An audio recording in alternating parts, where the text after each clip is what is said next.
जानना चाहेंगे कि सर कर्म क्या है,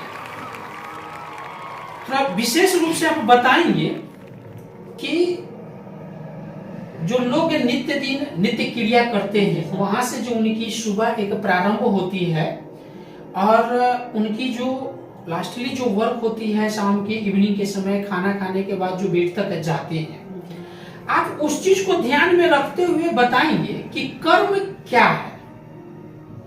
देखिए सर, अपनी आवश्यकता को पूर्ति करने के लिए जब सुबह से लेकर शाम तक करता है वो सारा कर्म, वह कर्म है। जी सर, थैंक यू।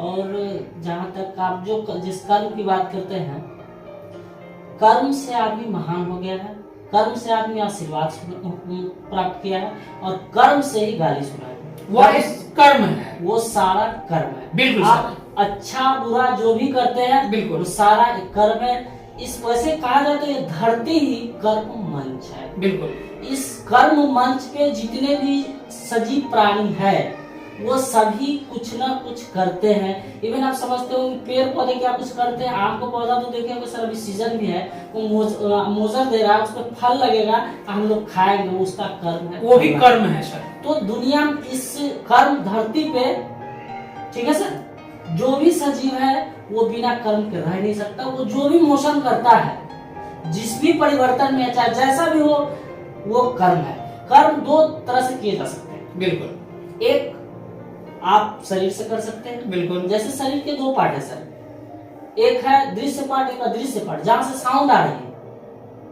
ठीक है सर। बिल्कुल बिल्कुल, वो एक अदृश्य पार्ट है। जो शरीर हमारा दिख रहा है कि आपके सामने सिलेंडर खड़ा है, बैठा है, वो एक दृश्य पार्ट है। तो उसी तरह इस कर्म को जो इस धरती पे जो भी किया है, जीव कोई भी हो सर, कहा जाता है कि पक्षी, आज गरुड़ का नाम लीजिए, भगवान विष्णु की सवारी माने, बिल्कुल, हाँ, हाँ। तो हम ये नहीं कहेंगे कि मानव भी ऐसा कर सकता है, अतीत से किया है, लेकिन मानव समस्त जीवों में सर्वोपरि माना जाता है, जिसकी इसके पास सोचने की क्षमता है, विचार करने की क्षमता है और विचारों के हिसाब से उसका निर्णय जो लेता है उस पर करता है। अब बात आती है कि एक अंदर से जो किया गया काम है। सर ने एक अच्छा सा उदाहरण दिया था कि ताजमहल जब नहीं बना था, बिल्कुल, तो कहाँ था।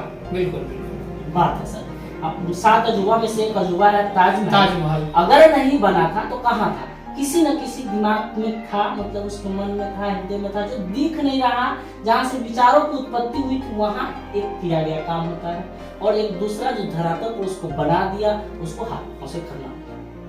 अब बात है कि ये सब कर्म करके आप एक अपने आप को जन्म मरण से मुक्ति पा सकते हैं, या दूसरा राजनीति के क्षेत्र में बहुत बड़ा हो जाए, व्यवसाय के क्षेत्र में बड़ा हो जाए, आपकी कुछ योजना है तो जीवन का अर्थ है।